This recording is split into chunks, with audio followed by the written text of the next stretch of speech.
Olive oil is a big export from California, but there may be less of it to export in the coming months. This year, we're down maybe a third from last year. A poor harvest predicted on olive farms. Unofficial estimates putting yields down 25 to 35% in some places. Borderline catastrophic. The alarming headline being written. Not quite that bad for Jerry, but he's still concerned.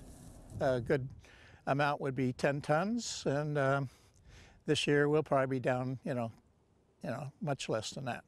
California's crazy weather being blamed. A short, unseasonal heat wave last winter, confusing nature, sending predicted yields all over the place.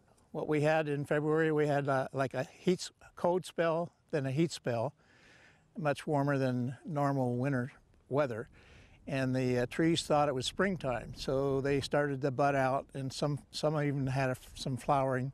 And then right behind it, the cold weather came back in, typical weather in winter. Then everything that was on the trees fell off, and so we kind of have the areas in this orchard here that are spotty, don't have any olives. Olive trees are alternate bearing, so what that means is you tend to have a good harvest one year, then a not so good harvest the following year. Now last year the harvest was described as amazing, phenomenal, so the expectation was always it wouldn't be so great this year, and that is before you factor in that extremely unusual weather earlier this year.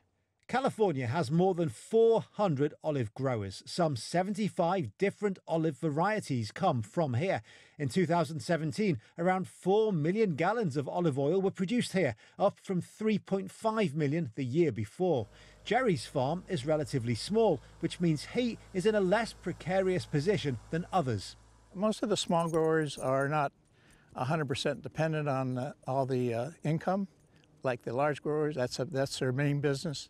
And they were also able to prepare themselves. We knew early on, because of the weather that we had the first quarter, that we had to do some farming things to mitigate that. So what we did is we started our deficit watering, which is where you withhold the water from the trees because you want to plump up the olives and you get more oil that way. So we were able to do that. The weather patterns, while they were a surprise when they happened, it wasn't a surprise that we couldn't mitigate. And so a predicted poor harvest meets unpredictable weather. There'll have to be some short-term changes. What we will do, we won't take on as many bulk sales as we did this past year because we have some very loyal customers and they expect to get our olive oil all year round. And we want to keep them happy, so we'll do that. But the olive growers are confident. We'll get through the year like we always do. They'll be back on top next year. Phil Lavelle, CGTN, Paso Robles, California.